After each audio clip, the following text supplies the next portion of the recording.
um santo temor na presença do Deus que é triplamente santo.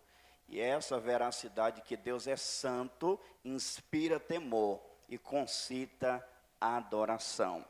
Nós estamos aí era uma minissérie, né, gente? Tornou-se série acerca da regeneração e as suas evidências, e tem sido um divisor de águas.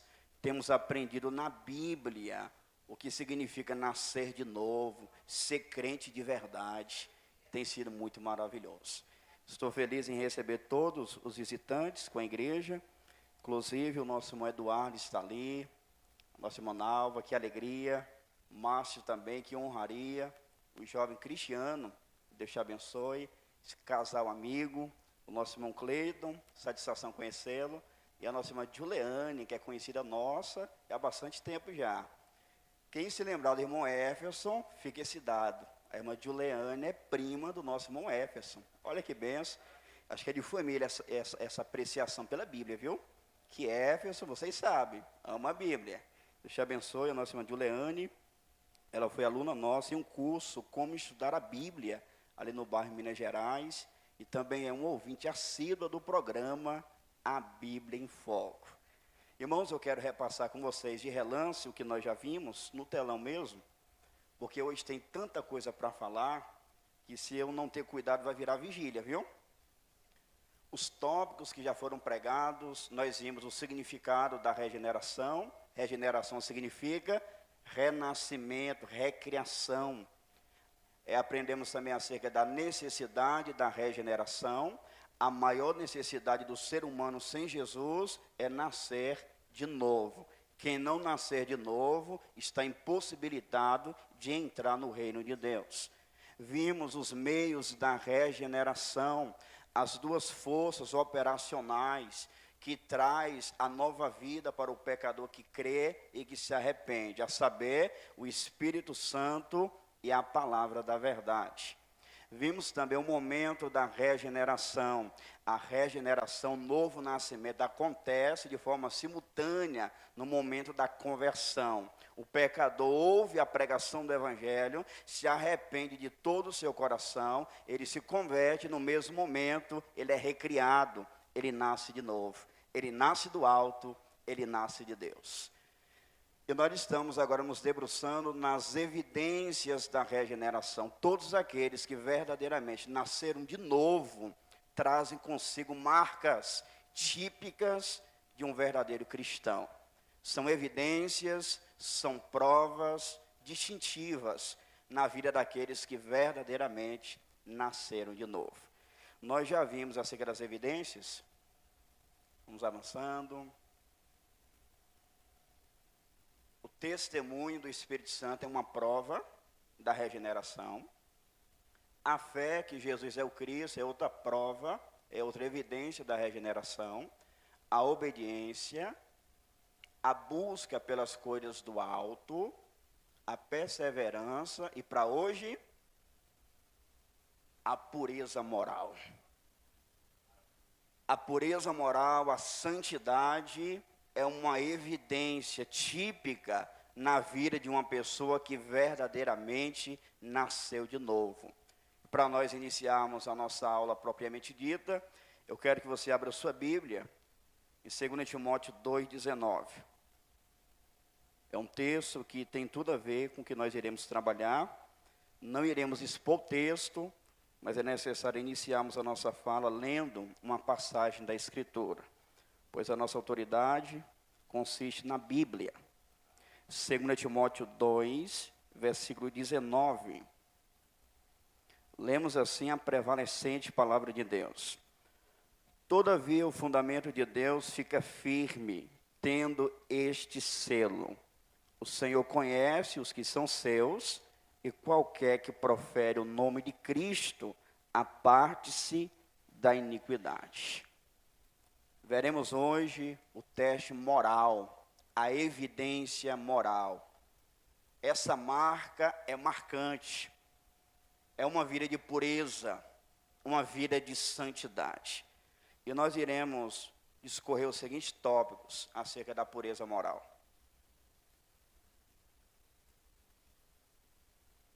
Base bíblica Qual é a fundamentação bíblica que prova que uma pessoa que nasceu de novo precisa viver uma vida marcada pela pureza moral? Nós iremos ver textualmente, porque a Bíblia é a palavra de Deus de tal maneira que quando a Bíblia fala, Deus fala. Segundo, veremos a questão da santificação. Qual é a relação da santificação com a questão da pureza moral? Iremos entender os 3 estágios da santificação. Terceiro, a postura do regenerado. Como um salvo, um cristão genuíno, ele se porta em relação ao pecado. Ele faz vista grossa, ele se rende, ele cede. Qual deve ser a sua postura? E por fim, mas não menos importante, veremos alguns cuidados que devemos ter como tema a pureza moral, a santificação. Vamos então preludiar nossa fala, fundamentando biblicamente, verificando textualmente que de fato, quem nasceu de novo, quem nasceu de Deus, quem foi recriado, a sua vida será adjetivada, marcada por uma pureza moral acentuada. Ele não vira anjo, ele não se torna impecável, mas a sua vida moral será marcada por uma pureza acentuada. Os puritanos do século XVII, pecadores como nós, mas eram homens que fundamentavam todas as suas crenças, práticas e ensinamentos na palavra de Deus. Eles tinham em Deus a capacidade de escrever calhamaço, livraço, com base em um tema. Eles pensavam biblicamente, eles cogitavam biblicamente. Por exemplo, fé, eles pensavam biblicamente o que a Bíblia diz sobre fé, resultado, calhamaço, livraço acerca desse assunto. Então nós, nessa mesma pegada, nós encontramos na Bíblia a nossa base autoritativa, e veremos na palavra de Deus que de fato, um verdadeiro cristão, ele tem uma vida moral, pura, santa. Vamos começar com 1 João. Você pode abrir a sua Bíblia, 1 João capítulo 1, versículo de número 6.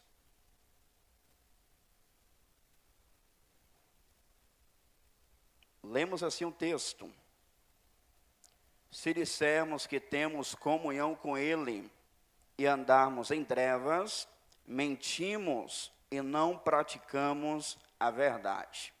Se alguém disser, se alguém afirmar que tem comunhão com Deus, que é servo de Deus, que nasceu de novo, mas vive em trevas, diz o texto, é mentiroso e não pratica a verdade.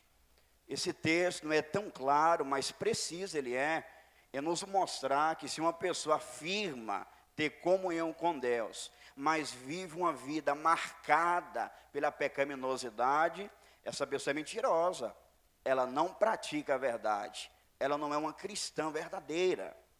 Mas iremos afunilar esse fato. Temos muitos textos bíblicos para ler e para comentar também. 1 João capítulo 3, versículo de número 6. 1 João 3, versículo 6. Qualquer que permanece nele não vive pecando. Qualquer que vive pecando não viu nem o conheceu. Perceba, qualquer que permanece nele, em Cristo, não vive pecando. E quem vive pecando, na verdade, nunca o viu, nunca o conheceu.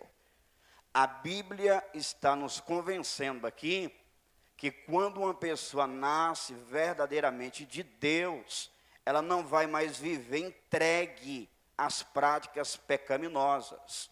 Ele vai lutar contra os efeitos do pecado, como veremos mais adiante, mas a sua vida moral será uma vida pura, uma vida marcada pela santificação.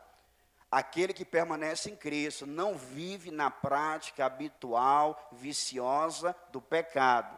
Se alguém vive na prática habitual do pecado, nunca viu Jesus, nunca o conheceu, não é um verdadeiro cristão. Avançando, 1 João 3, versículos 8 e 9. Quem pratica o pecado é do diabo. É forte esse texto, hein? Como o pessoal fala? Quem pratica o pecado é de quem? Aí nessas alturas você fica agora com indagação na cabeça. Pastor, nós não somos pecadores? E agora? Somos o diabo? João aqui está mostrando, e vai ficar mais claro na sequência, que quem vive entregue aos pecados não é crente não. Não é filho de Deus não.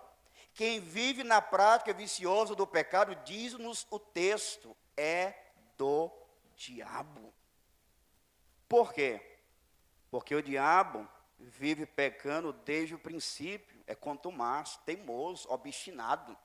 Ele vive pecando continuamente, e quem vive é entregue à prática do pecado é do diabo. Para isso o Filho de Deus se manifestou, para desfazer as obras do diabo. Na vida daqueles que nasceram de novo, Cristo quebrou com poder, com a força do pecado sobre a sua vida. Mas no versículo 9, veja o que João escreveu. Qualquer que é nascido de Deus não vive na prática do pecado, porque a sua semente permanece nele e não pode viver pecando, porque é nascido. Temos aqui a palavrinha-chave, nascido. A palavra nascido aparece 7 vezes nessa carta, só nesse versículo 2 vezes. Capítulo 2, versículo 29, capítulo 3, versículo 9, capítulo 4, versículo 7, capítulo 5, versículo 1, capítulo 5, versículo 4 e capítulo 5, versículo 18. João usa essa expressão nascido, gegenetai, justamente para se referir a uma pessoa que nasceu de novo. O verdadeiro cristão é sinalizado nessa carta, diga-se de passagem, através da expressão nascido. Quem nasceu de novo? Quem é verdadeiramente filho e filha de Deus? Aí João diz no versículo 9, qualquer que é o quê?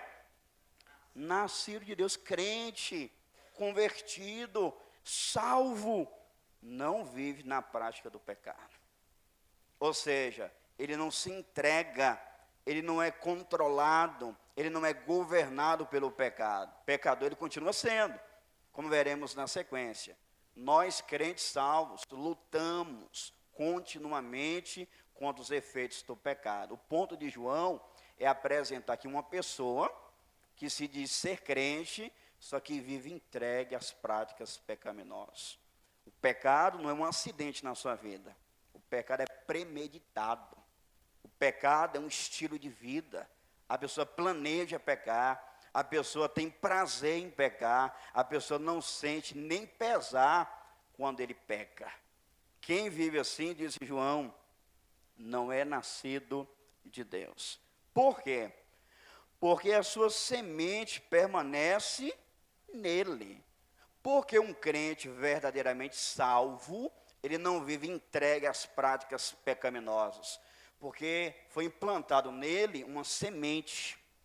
Não sabemos ao certo o que vem a ser semente aqui. Temos 3 possibilidades cabíveis. Primeiro, a semente pode se referir à palavra de Deus. Por quê? Porque lá em Tiago, capítulo 1, versículo 21, está escrito: com mansidão a palavra em voz enxertada, a qual pode salvar a sua alma. A palavra em voz o quê? Enxertada. Talvez seja, é cabível.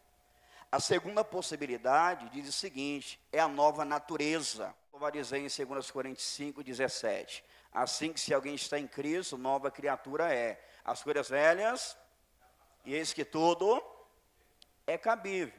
Mas a terceira possibilidade diz o seguinte, é o Espírito Santo. Quando uma pessoa nasce de novo, ela é selada com o Espírito Santo. E é interessante notar que, segundo a argumentação de João nessa carta, essa possibilidade parece mais viável. Olha aí, 1 João, capítulo 3, versículo 24. E aquele que guarda os seus mandamentos, nele está deixa eu ver aqui. E aquele que guarda os seus mandamentos, nele está e ele nele. E nisso conhecemos que ele está em nós, pelo Espírito que nos tem dado. Veja agora o capítulo 4, versículo 13. Nisto conhecemos que estamos nele e ele em nós, pois que nos deu do seu Espírito. Ressaltando, as três possibilidades são cabíveis, mas, lançando mão da argumentação de João nessa carta, tudo indica que aqui se refere ao Espírito. Então, por que um crente que nasceu de novo, ele não vive entregue à prática do pecado? Porque nele há uma semente, o Espírito Santo de Deus. O Espírito Santo na vida do crente o habilita a vencer, a mortificar, a lutar contra os efeitos danosos do pecado. Qualquer que é nascido de Deus não vive na prática do pecado, porque a sua semente permanece nele e não pode viver pecando, porque é nascido de Deus. Capítulo 5, versículo 18. Sabemos que todo aquele que é o quê? Nascido, olha a nossa palavra-chave. Sabemos que todo aquele que é nascido de Deus não vive o quê? Pecando. Mas o que de Deus é gerado, conserva-se a si mesmo, e o maligno não lhe toca. Eu acredito que nessas alturas, muitos de vocês estão até temerosos. Porque a Bíblia diz de forma clara e inequívoca, que uma pessoa que nasce de novo, a sua postura em relação ao pecado é diferenciada. Ele não vive mais entregue às práticas pecaminosas. Mas eu quero afunilar, vamos de Bíblia. Vamos voltar lá em 2 João 2, ou 2 Timóteo 2, versículo 19, que já lemos. 2 Timóteo 2, 19. Lemos assim: todavia, o fundamento de Deus fica firme, tendo este selo. O Senhor conhece os que são seus, e qualquer que profere o nome de Cristo, aparte-se da iniquidade. Sabendo que o fundamento de Deus fica o quê? Firme, tendo este selo. Que fundamento é este? Pelo que tudo indica, que o apóstolo Paulo está falando sobre os falsos mestres, ele fala para Timóteo estar preparado para manejar bem a palavra de Deus. Ele fala para Timóteo evitar falatórios profanos. Ele vai citar algumas pessoas que haviam se apostatado da fé. Aí quando chega no 19, ele diz: todavia, o fundamento de Deus fica firme, tendo este selo. Talvez, fundamento, aqui é uma referência à igreja, com base em 1 Timóteo 3, versículo 15. Muitos vão se apostatar, muitos vão abandonar a igreja, o fundamento, só que o fundamento de Deus fica inabalável, porque as portas do inferno não vão prevalecer contra a igreja. Aí ele continua: tendo este selo, o Senhor conhece os que são seus. Por que a igreja que é inabalável? Porque o Senhor conhece aqueles que são seus. E qualquer que profere o nome de Cristo, Jesus é meu Senhor, eu sou de Jesus, Jesus é o meu Deus, aparte-se da iniquidade. Quem professa que Cristo é o seu Senhor e vive à altura dessa profissão de fé, vai se apartar, vai se abster da iniquidade. Ele pode até tropeçar, ele pode até cair, ele pode até errar, mas não é um estilo de vida. É um acidente na vida do crente e na imediata sequência ele está chorando, se humilhando perante o Senhor, buscando a sua misericórdia. Quem profere o nome de Cristo faz o que com o pecado? Com a iniquidade? Se aparta. Mais dois textos. Gálatas 5, 24. Gálatas 5, 24. Está escrito: e os que são de Cristo crucificaram a carne com as suas paixões e concupiscências. Percebam, e os que são de Cristo fizeram o quê? Crucificaram. Esse verbo aqui, ele está no passado, algo que aconteceu de forma definitiva. Quem está em Cristo é mais um texto que fortalece a permanência do salvo, a segurança dos santos. Quem está em Cristo, quem se uniu a Cristo, quem nasceu de novo, quem nasceu de Deus, crucificar a sua carne com as suas paixões e concupiscências. O crente salvo, ele estava mais próximo de Jesus do que os dois salteadores. Porque o crente, quando ele é salvo, ele se identifica com Cristo na sua morte, sepultamento e ressurreição. Então, quando Cristo ele foi crucificado na cruz, aqueles que se convertem hoje e agora, a sua natureza pecaminosa é crucificada na cruz do Calvário. Ele está morto para o pecado. Ele está morto para a iniquidade. E aqui é interessante que crucificar aqui é justamente de uma vez por todas. O crente vai lutar, eu estou falando isso para ninguém me interpretar errado, nem interpretar a Bíblia errada. Vamos lutar contra os efeitos do pecado, mas aqueles que estão em Cristo já crucificaram a sua carne com as suas paixões e concupiscências. Vai refletindo, mais um texto para a gente arrematar aqui esse tópico. Romanos 6,14. Romanos capítulo 6, versículo 14. O pastor sugeriu aqui ler o 11, a gente vai ler o 11 e o 14 então. Romanos 6, 11 e 14.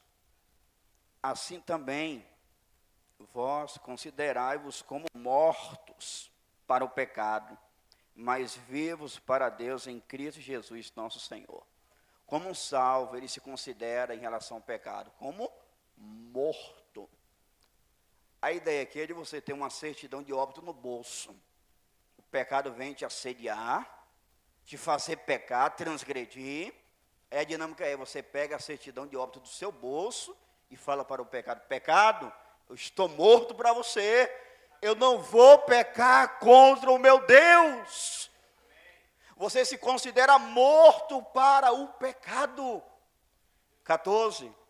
Porque o pecado não terá domínio sobre vós, pois não estáis debaixo da lei, mas debaixo da graça.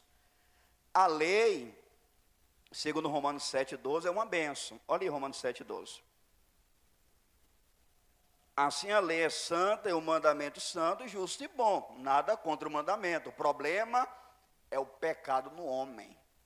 A lei mostra a incapacidade do homem, o pecado do homem, mas não lhe dá poder sobre o pecado. Mas a graça de Deus, senhores, em harmonia com a lei, sinaliza: você é pecador, você falha, mas agora no caso do crente, o pecado não terá mais domínio sobre vós.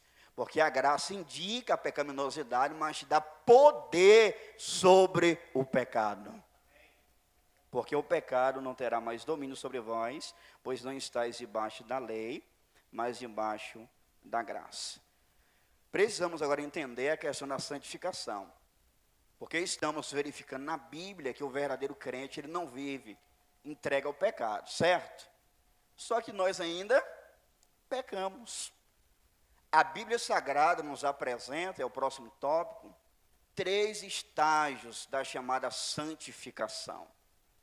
Na santificação, Deus separa o crente para si e para o seu serviço. Só que, segundo a Bíblia, a santificação tem 3 estágios. Primeiro, a santificação posicional. Eu disse o quê? Santificação posicional. Qual é? Quando acontece? Quando a pessoa crê em Jesus, é salva, posicionalmente ela é santa. Ela é separada do pecado para Deus e para o seu serviço. E nós iremos ler Hebreus 10:10 no telão. Hebreus 10:10. Na qual vontade temos sido santificados, pela oblação do corpo de Jesus Cristo, feita pelo sacrifício único, perfeito e eficaz de Cristo, consumado na cruz do Calvário, nós fomos santificados, nós fomos separados. Então, em termos posicionais, os crentes salvos são santos. Sabe por quê? Porque Deus o Pai nos vê escondido em Cristo. É por isso que na Bíblia Sagrada os crentes são chamados de santos. Significa o quê? Que eles são impecáveis? Que eles viraram anjos? Que eles não pecam? Não. É a santificação posicional. Aqueles que estão ligados à videira verdadeira, aqueles que estão unidos ao Senhor Jesus Cristo, foram separados, santificados, eles são santos. Então, posicionalmente, o crente está em Cristo. E ele é o quê? Santo. É por isso que na Bíblia, a gente não vai ler por causa do horário, Romanos 1,7, Efésios 1,1, Colossenses 1,2, aos santos.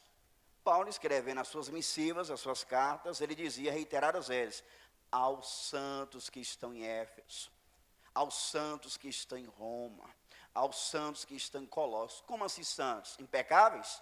Não, porque em termos posicionais, eles foram separados. Mas a Bíblia nos apresenta o segundo estágio da santificação, é a santificação prática, diária, processual, progressiva. Essa é a santificação que a Bíblia nos chama a praticar. Aqueles que foram santificados, separados por Deus e para Deus, devem agora viver uma vida marcada pela santificação, diariamente, em todos os momentos. Nós estamos nesse processo de santificação progressiva, lutando contra os efeitos do pecado. Às vezes pecamos no olhar, nos pensamentos, em atitudes, mas no mesmo momento nos humilhamos na presença de Deus, pedimos perdão pelas nossas mazelas, e nós estamos lutando contra os efeitos do... É uma santificação progressiva, prática, diária, todos os dias. Você, crente, deve manter-se santo na presença de Deus. Nós iremos agora consultar alguns textos. 1 de Pedro, capítulo 1, versículos 15 e 16. Esse aqui é clássico, hein? Para falar sobre o assunto. Mas começando aquele que vos chamou, sede vós também santos em toda a vossa maneira de viver. Porquanto escrito está, sede santos, porque eu sou. Essa exortação aqui é para o crente ser santo todos os dias. É a santificação diária, prática. Vamos ler um outro texto, Hebreus 12, 14. Segui a paz com todos e a santificação, sem a qual ninguém verá. Então, todos os dias, os crentes devem se santificar. Então, primeiro estágio, a santificação posicional. Significa o quê? A santificação posicional, alguém se habilita?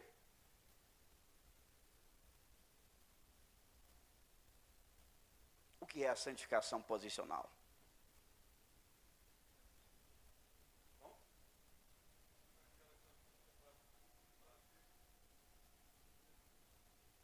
Pronto. Então, a santificação posicional é aquela que Deus nos separou para si e para o seu serviço. Somos santos em Cristo, ok? Em termos posicionais. A segunda fase, o segundo estágio da santificação é prática, diária, todos os dias. Vimos aqui as exortações bíblicas. A terceira fase, o terceiro estágio da santificação é definitiva. Ela se dará quando? Quando Cristo voltar. Filipenses 3, 20 e 21. Mas a nossa cidade está nos céus, onde também esperamos o Salvador, o Senhor Jesus Cristo, que transformará o nosso corpo abatido para ser conforme o seu corpo glorioso, segundo o seu eficaz poder, e sujeitar também a si todas as coisas. Aqui nós temos a santificação definitiva. Quando Cristo vier, até o nosso corpo, que está suscetível a enfermidade, debilidade, doenças, pandemias, epidemias, moléstias, até o nosso corpo mortal, corruptível, será transformado em um corpo ressurreto, um corpo de glória, um corpo similar ao de Cristo, um corpo apropriado para estarmos a eternidade afora com o nosso Senhor. 1 João 3, versículo 2.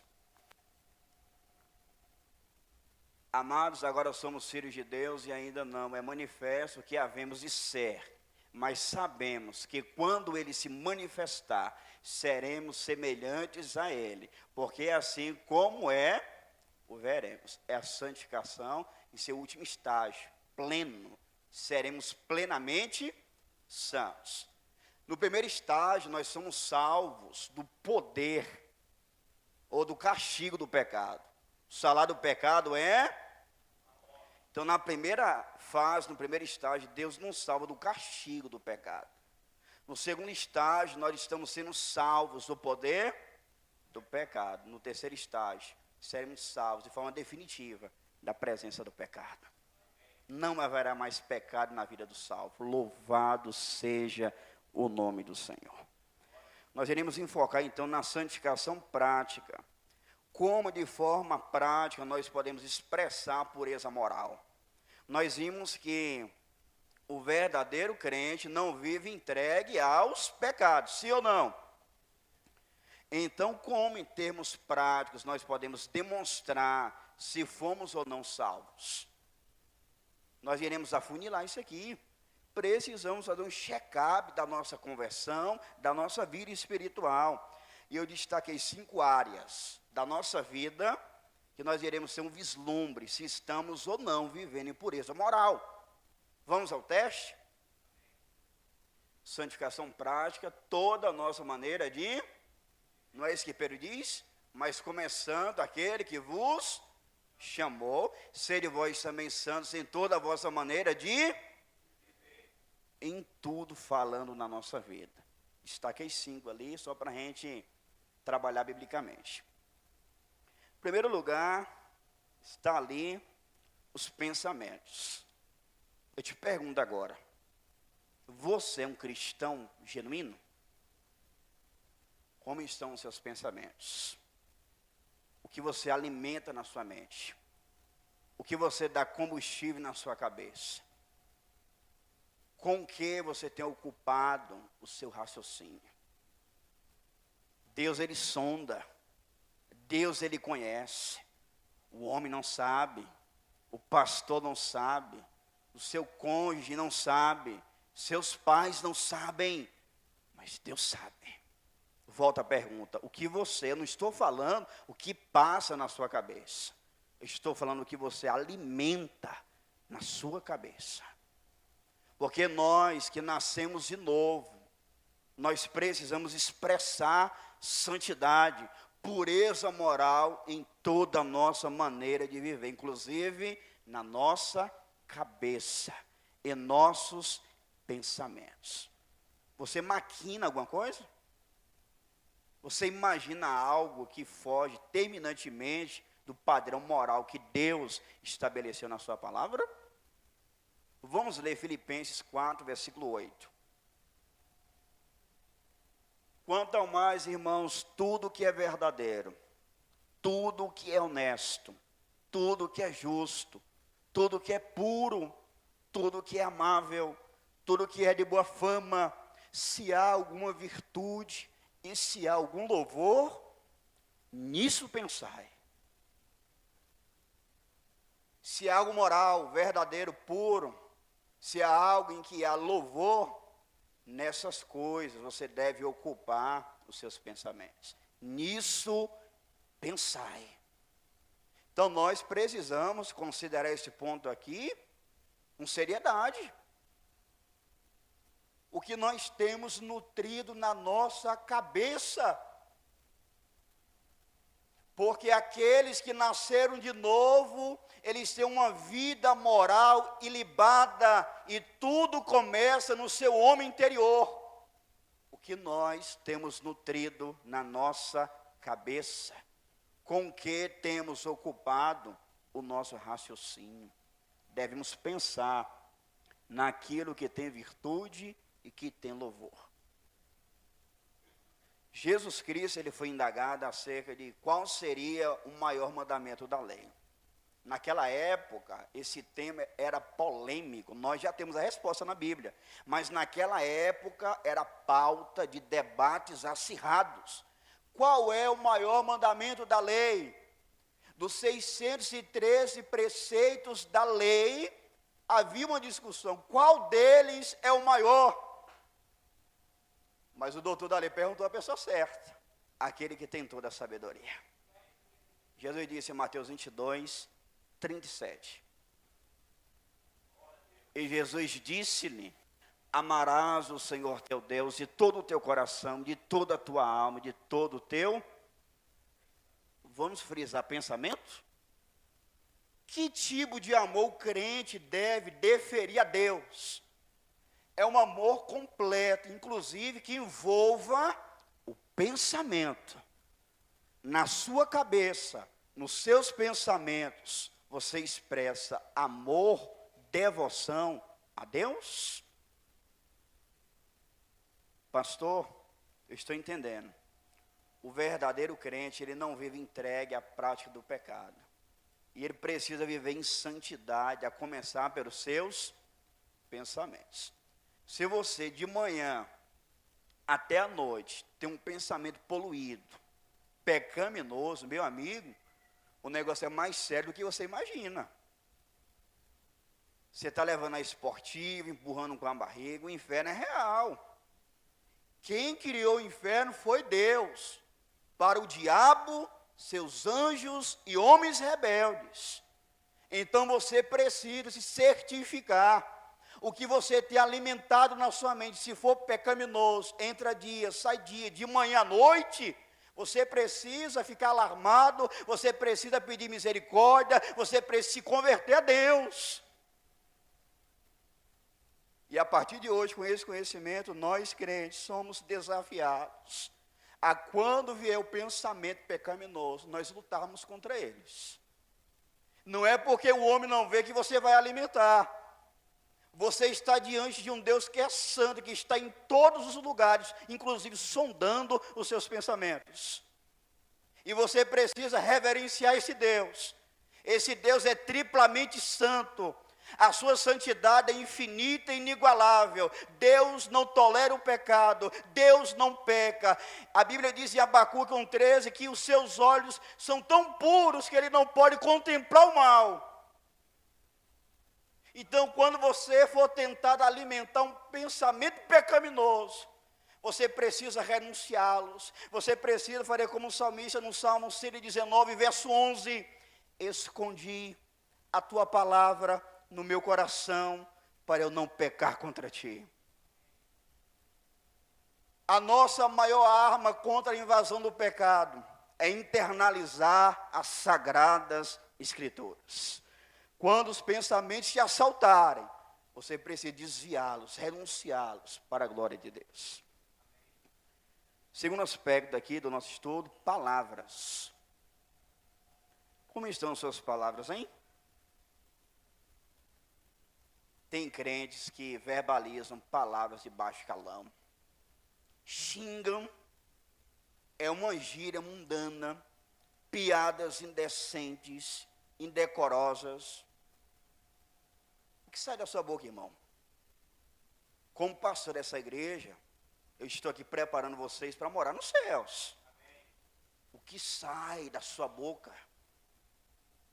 Vai levando a esportiva, vai brincando. Não, Deus sabe de tudo, Ele sabe de tudo mesmo.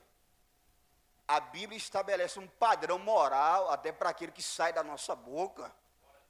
O crente não fala qualquer coisa. O crente é servo de Deus. Da abundância do coração aí ele fala. O que você fala diz muito a seu respeito, viu? Alguém já disse, quer conhecer fulano? Ouçam falar. Você quer conhecer alguém? Dá a oportunidade dele falar. Ele vai falando. Daqui a pouquinho ele atropela. Você, estou entendendo quem é você, meu cara. Porque da abundância do coração, fala a boca. Vamos para a Bíblia, Efésios 4, 29. Eu tenho que correr porque não posso fazer vigília, hein, gente?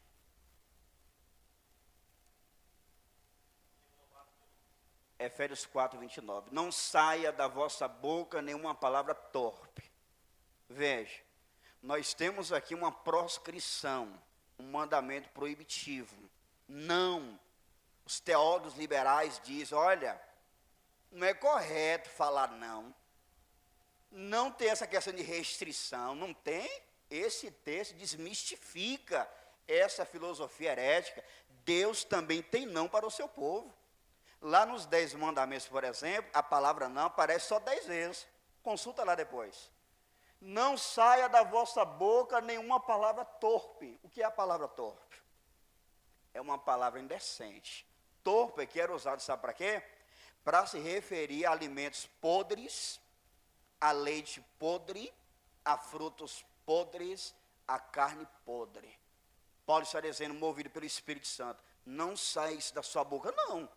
Não saia sujeira da sua boca, não saia palavreado chula da sua boca, não saia da sua boca xingamentos, murmurações, maledicência.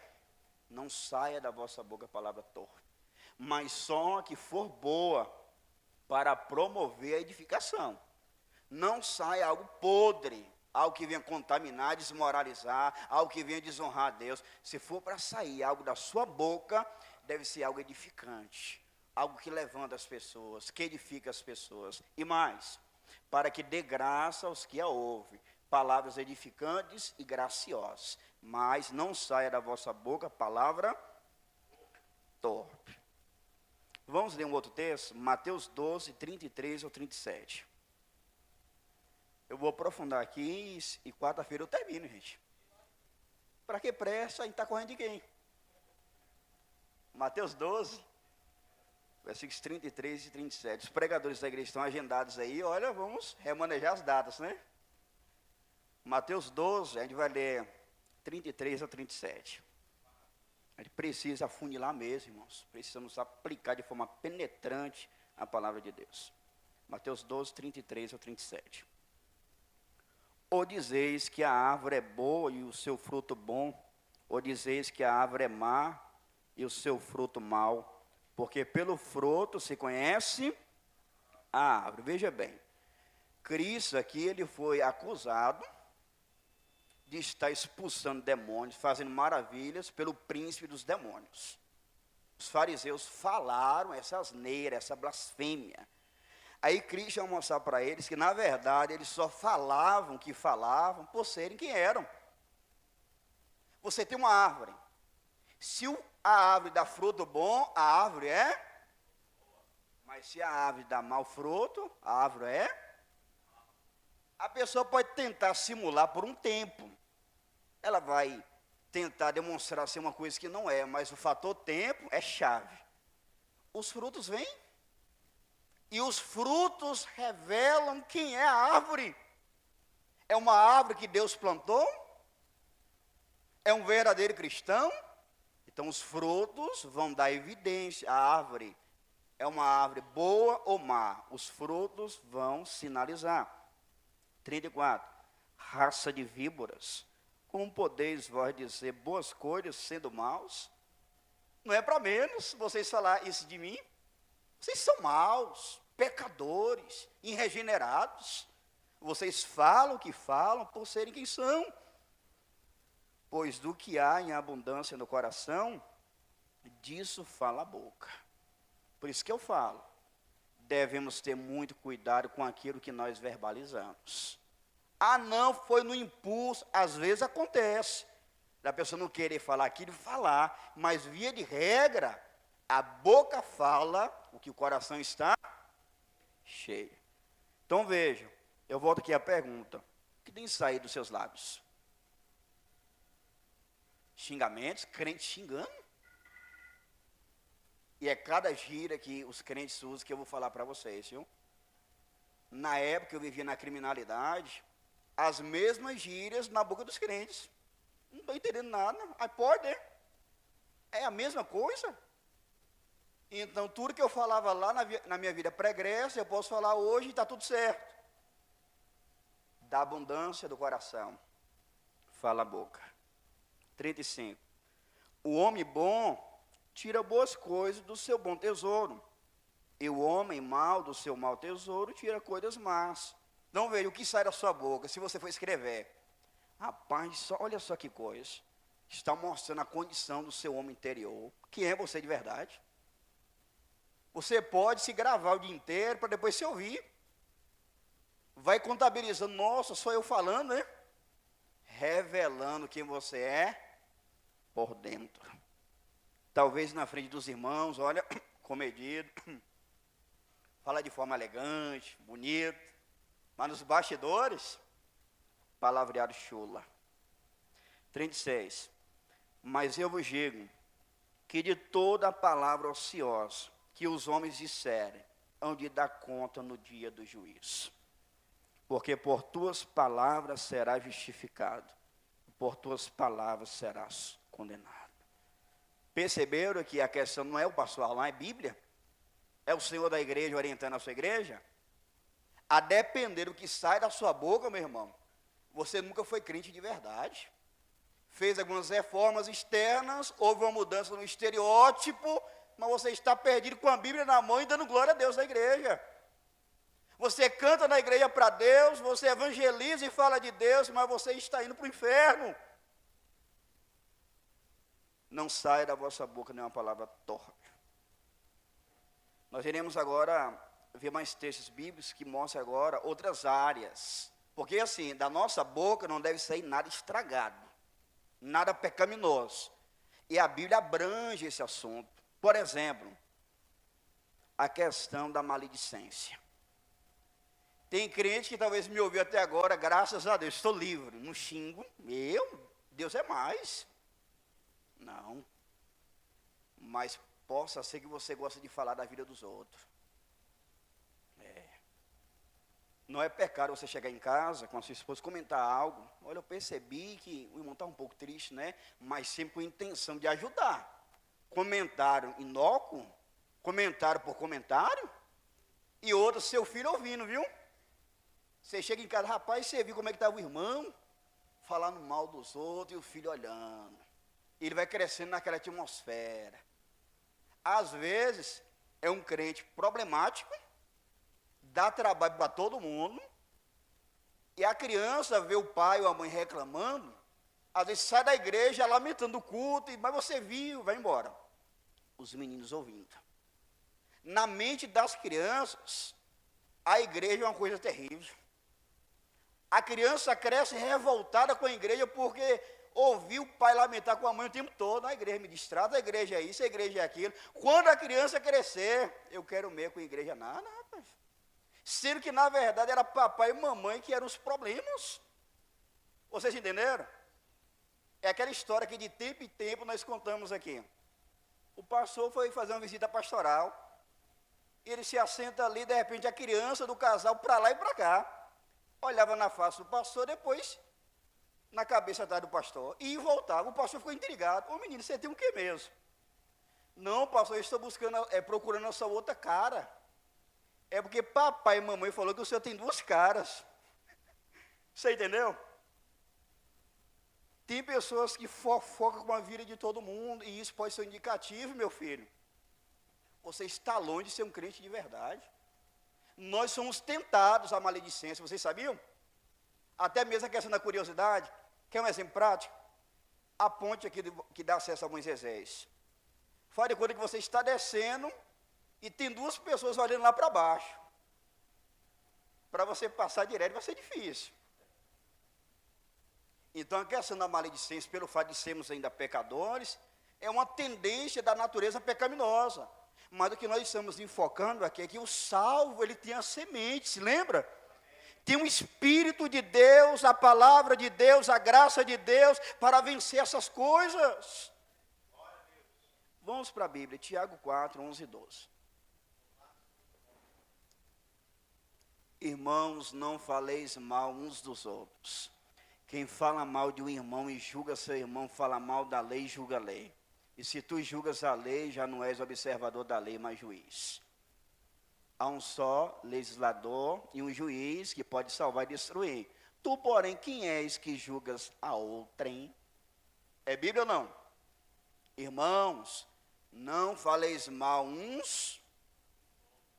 Você não pode falar mal do seu irmão na fé. Se for de fazer um comentário para ajudar, ou minha esposa, eu percebi que aquele irmão, olha só, o arrobo que aquele irmão está indo para a igreja. Nós iríamos falar sobre a sensualidade, talvez hoje não vai dar, né? A gente tem rádio daqui a pouco e todo mundo antenado. Não dá para avançar, não dá para passar de 9 horas. Mas nós iremos trabalhar na próxima quadra a questão da sensualidade. Tem irmãos que veem uma pessoa sensual na igreja, mas um homem. Porque tem pessoas que pensam que a sensualidade é privativa da mulher. Mas tem irmãos também que não vigiam não, viu? Sensuais. Aí você percebe o irmão sensual, roupinha colada, todo fortinho, sensualizando. Aí você chega em casa reclamando. Rapaz, você viu, tem cabimento, mas você pode fazer alguma coisa, irmão. Meu irmão, você pode fazer alguma coisa. Ao invés de ficar reclamando, murmurando, você pode chegar junto. Ô irmão, eu percebi, agora vem um desafio, né, da fé cristã. Exortar uns aos outros. Vocês que pegaram a sério sobre disciplina na igreja, vocês se lembram que é papel da igreja chegar junto. Ah, a pessoa é desordeira, a igreja chega junto. Não é papel privativo do presbitério, não. Todo crente tem um papel de exortar, de encorajar uns aos outros. Então, ao invés de você ficar falando mal, procure ajudar. Um dia, a gente congregou com um irmão que era danadinho ele, viu? Falava que era uma beleza. Tinha hora, para vocês terem uma ideia, essa igreja ela foi plantada em 2014, começou na garagem do irmão Osmar e da minha mãe Luzia. Trabalho pioneiro, pregação do evangelho, comunhão e oração.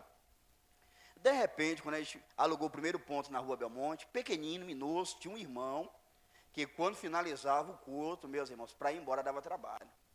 Era o reverendo fechando ali o recinto e no pé do reverendo, do ouvido. Rapaz, mas isso tem cabimento, aquela irmã, moço, e aquele irmão, e falando mal mesmo. A gente acompanhou uma senhora que tinha uma enfermidade rara, é lúpus, é isso mesmo, né? Lúpus. Cabelo caiu, sofrimento, recém-convertida. A gente pregou, ela se converteu e a gente está acompanhando. E ela também adquiriu um fungo na cabeça, que o cabelo estava caindo. Mas ela quer Jesus. Ela colocava um chapeuzinho de crochê e ia para o culto. E esse indivíduo, lenha, a roupa dela, recém-plantada, era um pouco curta, mas ia para a igreja. E ele, reclamação e murmuração. Em nenhum momento ele falou, pastor, será que ele pode fazer alguma coisa, pastor? Será que essa irmã não tem condições e nós podemos intervir e assisti-la, pastor?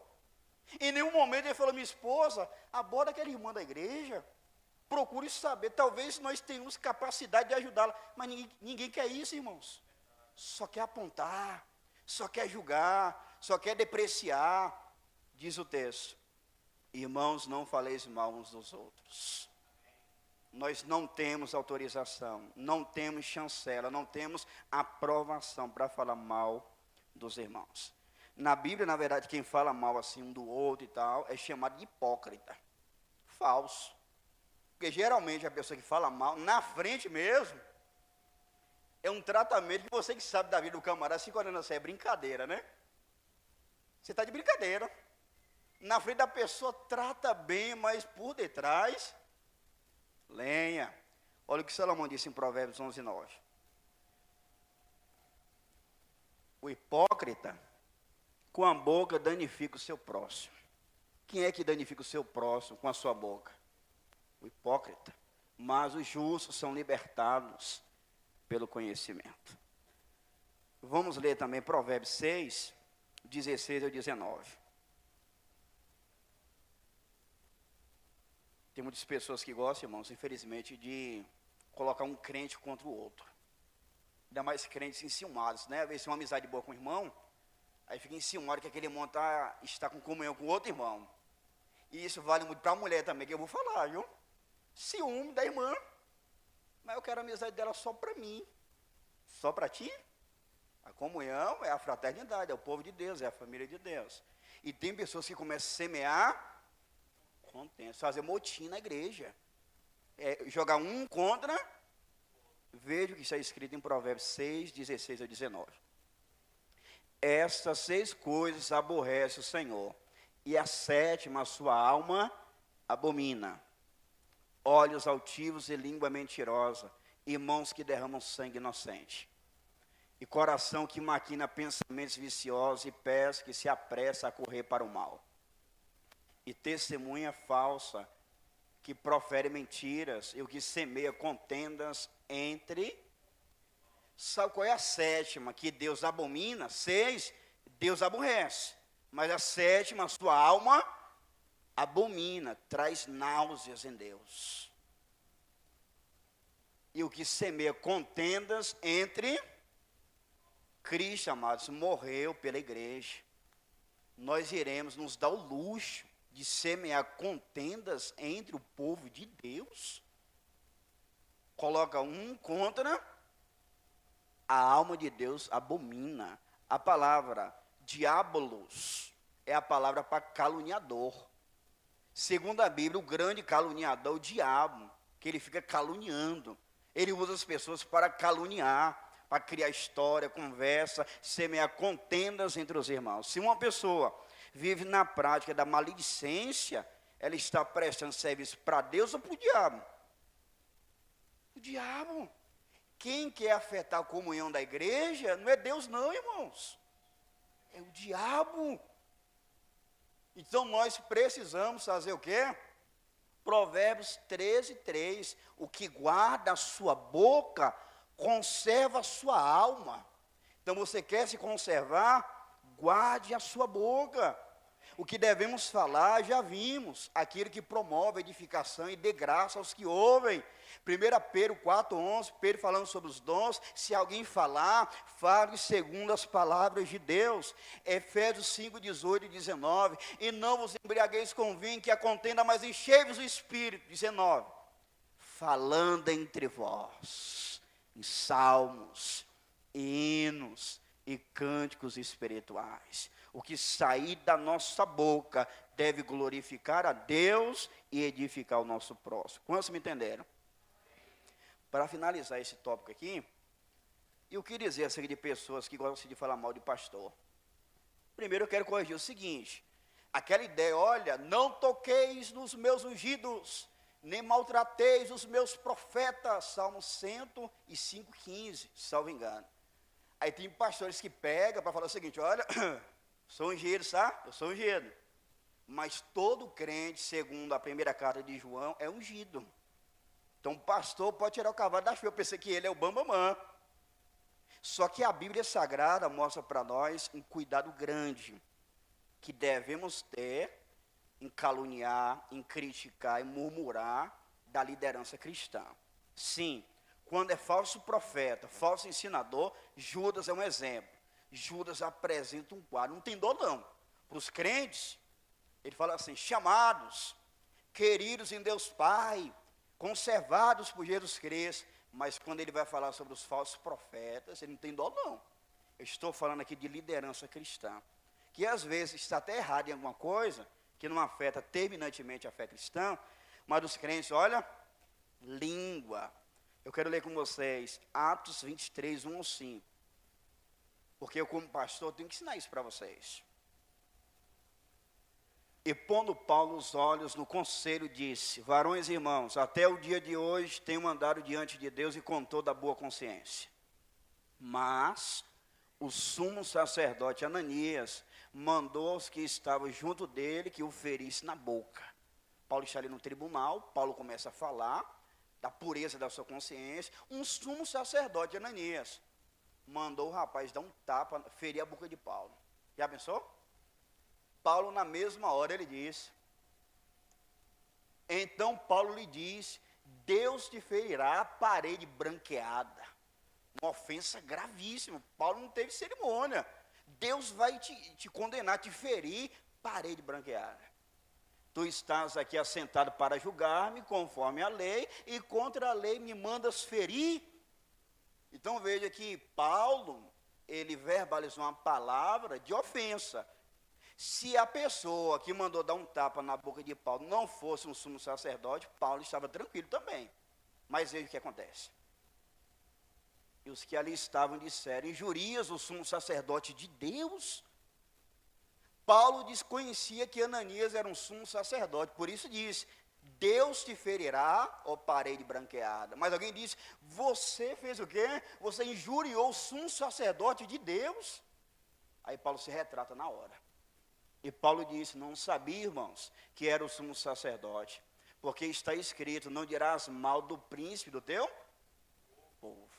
Então veja, o sumo sacerdote, contrariando a lei da época, Paulo tomou conhecimento e se retratou na hora. Não teve cerimônia. Ah, não, eu sou apóstolo e vai ficar por isso. Não, ele se retratou. Então, a implicação disso é o seguinte: cuidado.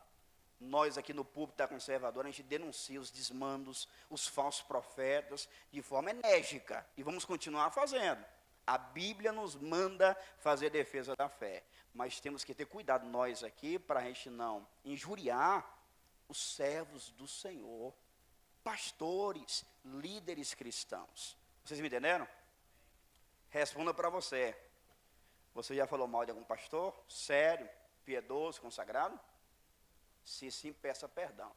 Então vamos orar 9 horas. E quarta-feira, permitindo o bom Deus, vamos continuar. Que o pastor Arlan está funilando mesmo, alimentando bem a sua alma para a glória de Deus.